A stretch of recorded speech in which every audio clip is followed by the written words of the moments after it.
What if the first sign your gut is repairing is not in your stomach at all? What if it shows up at 3 p.m. when your energy does not crash as hard? Or at night, when the craving that usually wins suddenly gets quieter?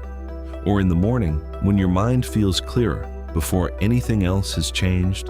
Most people think gut health is a digestion problem. It isn't. Your gut is more like a biological control room. It breaks down food, but it also sends signals to your immune system, your metabolism, your appetite system, and your brain. So when the gut starts to repair and clean itself naturally, the first changes do not always look dramatic. You do not wake up as a different person. The system simply becomes quieter.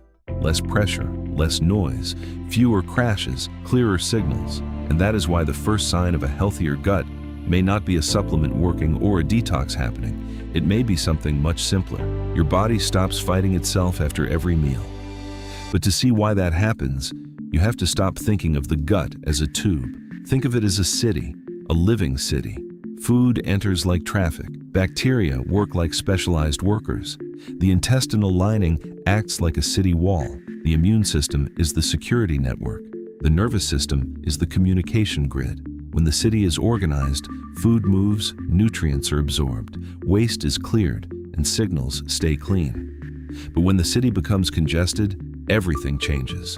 Food sits longer than it should. Bacteria ferment in the wrong place or in the wrong amount. The wall becomes irritated. The immune system becomes alert. Messages sent to the brain become distorted. That is when digestion stops being only digestion. It becomes a whole body signal.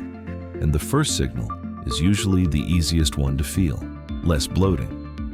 Bloating is not simply your stomach being full. It is often pressure from gas, fluid, slowed movement, or fermentation patterns inside the digestive tract. Some fermentation is healthy. In fact, it is essential. When gut bacteria ferment fibers, your body cannot digest on its own. They produce short-chain fatty acids.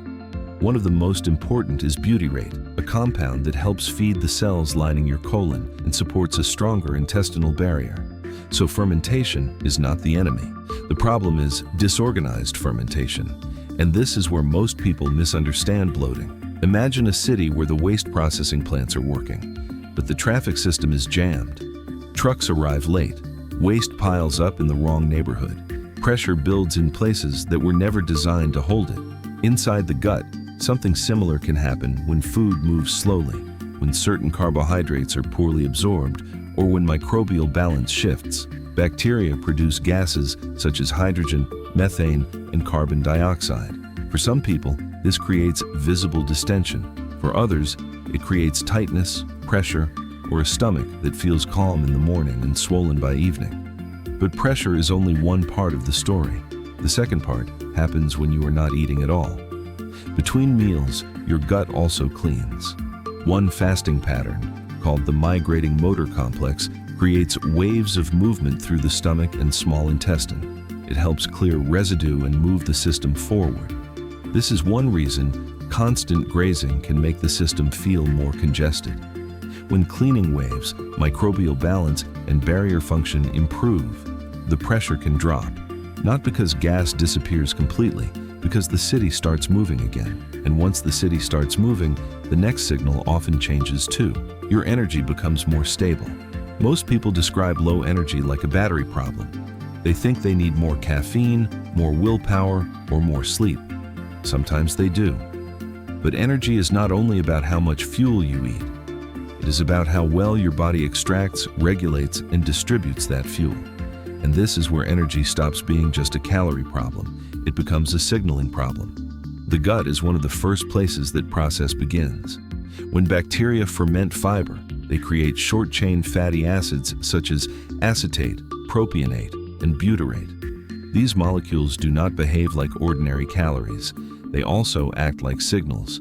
They can interact with immune pathways, gut hormones, liver metabolism, and blood glucose regulation.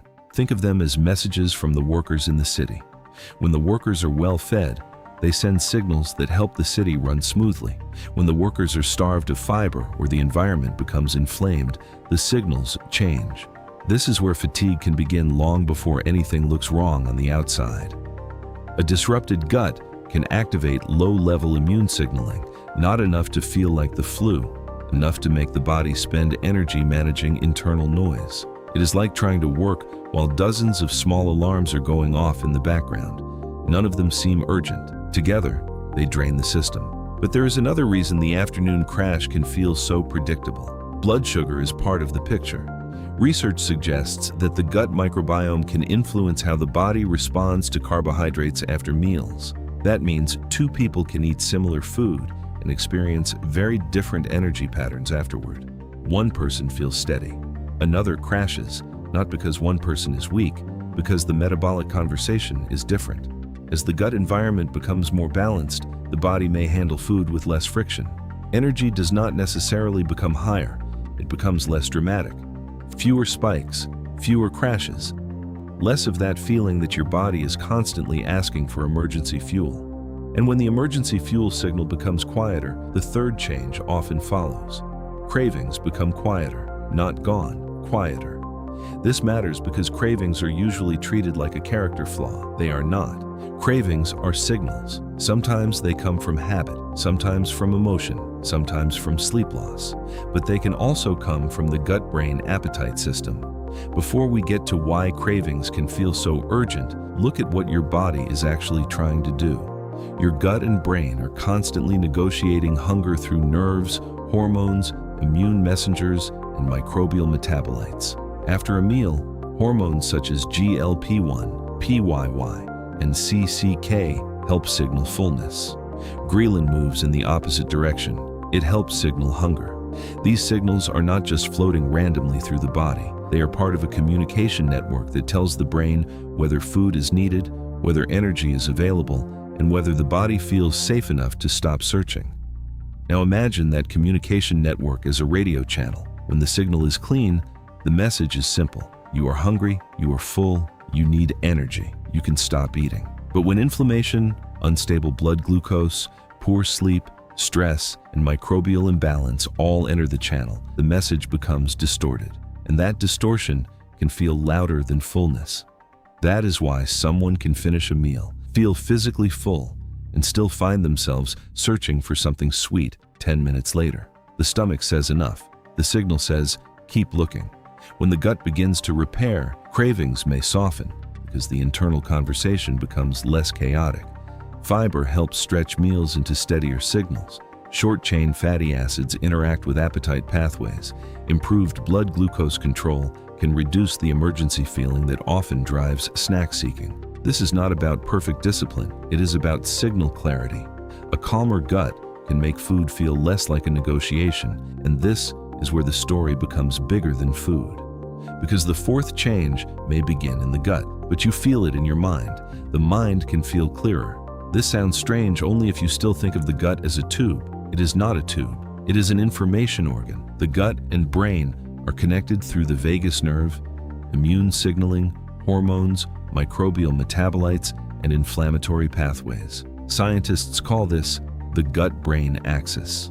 This does not mean your gut controls every thought. It means the brain operates inside the chemical environment the body creates. And the gut helps shape that environment. When the intestinal barrier is irritated or microbial balance shifts, immune signals can increase. Those signals can travel through the bloodstream or communicate through neural and immune pathways.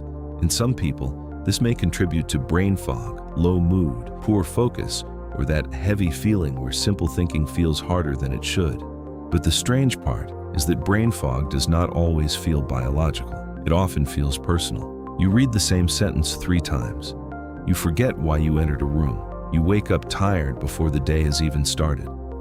You feel present, but not fully online. Think of the brain like a high-performance control tower. It can process information beautifully, but if the incoming data is noisy, the screens flicker. The gut does not explain every case of brain fog, but it is one major system that can influence the conditions under which the brain works. Microbes can affect the metabolism of tryptophan, a building block involved in serotonin pathways. They produce metabolites that interact with the immune system. They influence inflammation.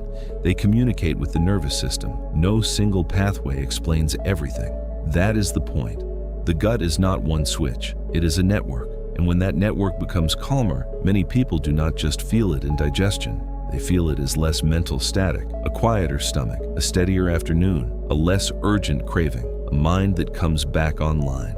Taken alone, these changes seem small: less bloating after meals, more stable energy, quieter cravings, clearer thinking. But together, they point to the same underlying story. Your gut is not just processing food. It is managing traffic, maintaining walls, feeding workers, regulating signals, and talking to your brain every minute of the day. When that system begins to repair and clean itself, health does not always feel like a dramatic transformation. Sometimes it feels like the absence of noise. The pressure drops, the signals clear, the city starts moving again, and when the gut becomes quieter, the rest of the body can finally hear itself again. Which of these 4 signals did you notice first? Bloating, energy, cravings, or brain fog?